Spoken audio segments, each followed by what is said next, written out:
be examined, but our first priority most likely would be furloughs. Second priority would be layoffs. We're not unlike this institution, and about 80% of our budget are in people. And so we've thought that furlough would be the best idea first, and we would plan to scale that by income level. The chancellor there would take probably a couple of weeks of furlough, and then we'd go down by income level. But everybody would be expected to take some time. We haven't figured out exactly the number of days on any of that. But I talked with a colleague not long ago at Iowa State University, and the state of Iowa has implemented that for this fiscal year. And they've been at that for quite a while. And they said really in an economic downturn, while it's not the best thing to be furloughed for a few days where you don't get any pay, the good news is that everybody felt like we're all in this together, and the people at the higher income levels are the ones that could weather the storm the most. And so they've done a stratified reduction through that institution.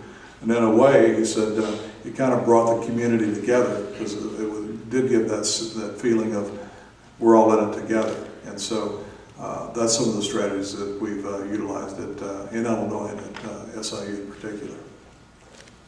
Thank you. Next year, Central may be facing a significant reduction in support from the state. Everyone on campus is concerned about how this will impact students' positions and working conditions. We do not expect you to have detailed understanding of our budget or budgeting processes, our salary structure, and the like. So the question pertains more really to your philosophy and priorities than it does to specifics. And that question is, as an example, last Thursday in a recent Wheel Skinner article, board members were quoted as saying that faculty promotions may not result in salary increases, which they have always done before. And so on a continuum from this is a no-brainer and should have been instituted last year to this should only be considered as the last action necessary to prevent the apocalypse, what is your position on this action? And I should preface that the interview with the board member was predicated on a reduction between 20 and 30%, so this was a real extreme situation. That's a great question. I don't know your budgeting process well, and it would be, I think, inappropriate for me to comment on that context. I would say that there is a feeling among some of our stakeholders that there's a lot of, quote, fat in higher education. And I haven't seen that on many campuses. I do think that it calls for some very specific kinds of planning and some strategies. I think looking at student to faculty ratios is a way of doing that, looking at the number of students that are in given courses, and where it makes sense perhaps to do some combination of some of those courses.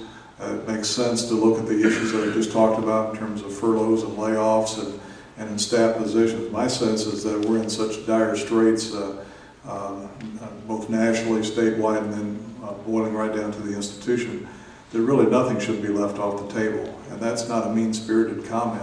I think it's a realistic comment that we put everything on the table and we start talking as a community about how do we fix this kind of situation.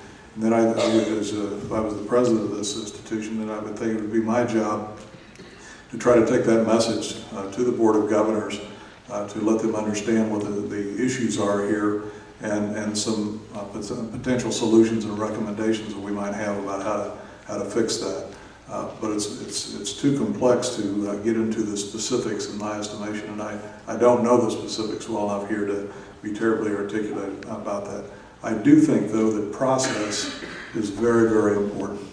And the process of involving the various constituent groups, talking with the faculty and talking about data that we might gather.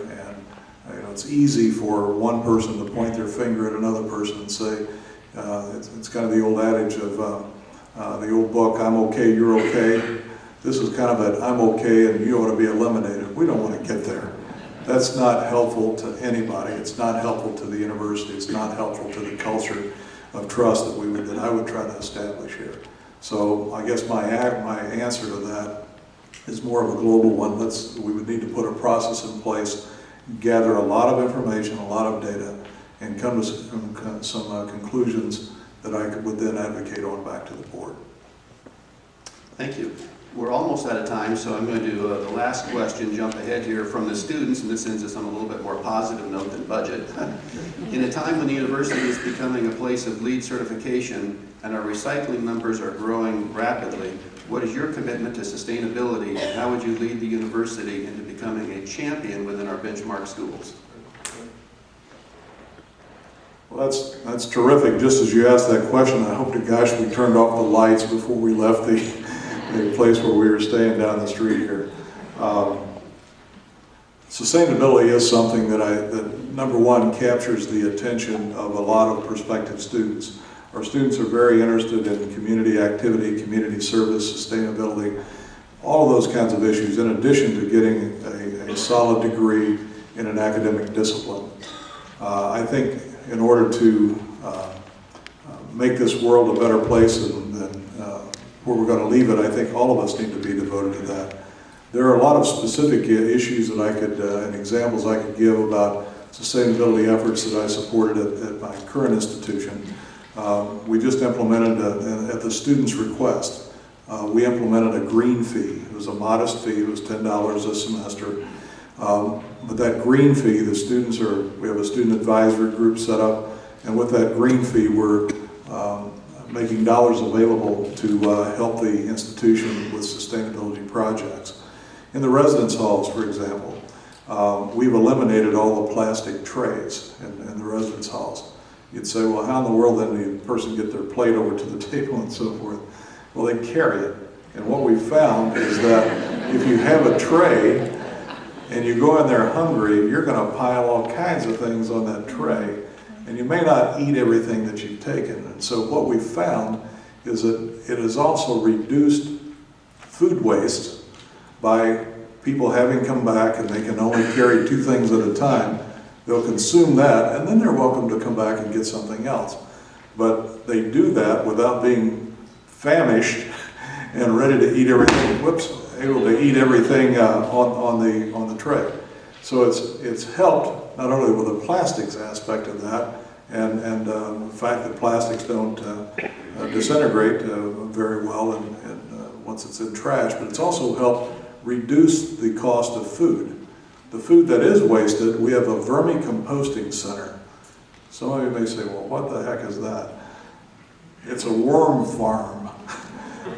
And the worms eat the food waste, and they then produce fodder, if you will, for our gardening areas. And so we have lots of ways that we're doing that. We've also retrofitted a lot of buildings, our student center. We've retrofitted the lighting in there. We put screens on the windows to keep the light out, and keep the air conditioning and the heat in. So there's lots of ways to do that. I am not as in love with the LEED classification as a lot of people are. There's a couple of schools of thought about that. The most popular and the branded part is that everything should be LEED. And that's great if you can afford all of that. There are times that you can make a new building or rehab an old building that may not have the LEED certification, because that means a lot of different things to plant services operation folks. But you can achieve sometimes the same goals for energy savings without the LEED certification. And if you would decide to do that at a less expensive rate, you can still advertise the fact that you're making the building much more environmentally friendly. So LEED is a debate that we could have, and it's a great goal to achieve, but there's expense that comes with that sometimes you don't necessarily have to make to still be ecologically friendly. Thank you so much. Dr. Dietz had specifically requested a chance to interact with the audience that's here today.